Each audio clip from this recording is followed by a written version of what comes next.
ഇപ്പോൾ സമയം 4 മണിയായിട്ടുണ്ട് കേട്ടോ. ഉച്ചയ്ക്ക് നല്ല വെയിലൊക്കെ അടിച്ച കാരണം ജനലൊക്കെ അടച്ചിട്ട് നല്ല ഇരുട്ടത്ത് ഞാനും ഗേതിനും കൂടി നല്ല സുഖം ഒരു ഉറക്കം കഴിഞ്ഞ് എഴുന്നേറ്റതാണ് കേട്ടോ. ശരിക്കും പറഞ്ഞാൽ നാട്ടിൽ വന്നാൽ ഉച്ചയ്ക്ക് സ്ഥിരമായിട്ടൊരു ഉറക്കമുള്ളതാണ്.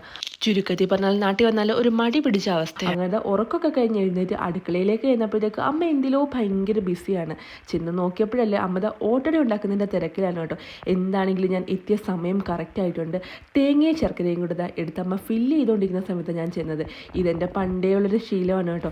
അമ്മ ഇങ്ങനെ തേങ്ങയും ശർക്കരയൊക്കെ റെഡിയാക്കി വെക്കും. ഞാനാണെങ്കിൽ ഇതുപോലെ കൈയിട്ട് വാരി അങ്ങ് തീർക്കുകയും ചെയ്യും. പണ്ടൊക്കെ ആണെങ്കിൽ അമ്മയുടെ നിന്ന് കൈക്കിട്ട് നല്ല അടി. ഇപ്പം ഞാനൊരു അമ്മ ആയതുകൊണ്ടാണോ അതോ അടിച്ചടിച്ചടിച്ചിട്ടും ഒരു കാര്യവും ഇല്ല, ഒരു മാറ്റവും ഇല്ലെന്ന് തോന്നി അമ്മയ്ക്ക് നാണക്കേട് തോന്നിയോണ്ടാണെന്ന് അറിയില്ല. ഇപ്പം അടിയൊന്നും ഇല്ല കേട്ടോ. അങ്ങനെ എൻ്റെ തലവട്ട് അടുക്കളയിൽ കണ്ടപ്പോഴത്തേക്ക് അമ്മ ഈ പരിപാടി എന്നെ അങ്ങ് ഏൽപ്പിച്ചു കേട്ടോ. നല്ല രീതിയിൽ ഇതുപോലെ വേവിച്ചെടുക്കാൻ പറഞ്ഞു. അങ്ങനത്തെ ഇല നല്ല രീതിയിൽ കരിയുന്നവരെ വേവിച്ചാൽ അകം വേവത്തോണെന്ന് പറഞ്ഞാൽ അമ്മ എന്നെ കൊണ്ട് ഉണ്ടാക്കി എടുപ്പിച്ചതാണ് കേട്ടോ. എന്താണെങ്കിലും ആദ്യത്തേത് ഗണപതിക്ക് എന്ന് പറഞ്ഞ കണക്ക് ഇവിടുത്തെ ആദ്യത്തെ എന്ത് സാധനവും ഞാനാണ് കേട്ടോ കഴിക്കാറുള്ളത്. അതിൻ്റെ ഇടയ്ക്ക് അമ്മ ചായ ഇടാൻ പോയി. ചായ നല്ല ചൂട് ഓട്ടടയാണ് കേട്ടോ ഇന്നത്തെ വൈകുന്നേരത്തെ പലഹാരം. ശരിക്കും പറഞ്ഞാൽ നാട്ടിൽ വന്നു കഴിഞ്ഞാലാണ് കേട്ടോ ഞാൻ ഇതുപോലെ ചായ കുടിക്കുന്നത്. എന്താണെന്നറിയില്ല, എനിക്ക് ബാംഗ്ലൂരിലെ ചായ ഒട്ടും അങ്ങോട്ട് ഇഷ്ടമല്ല. നാട്ടിൽ വന്ന് അമ്മയുടെ ചായ കുടിക്കുമ്പോഴത്തേക്കും വല്ലാത്തൊരു സുഖമാണ് കേട്ടോ.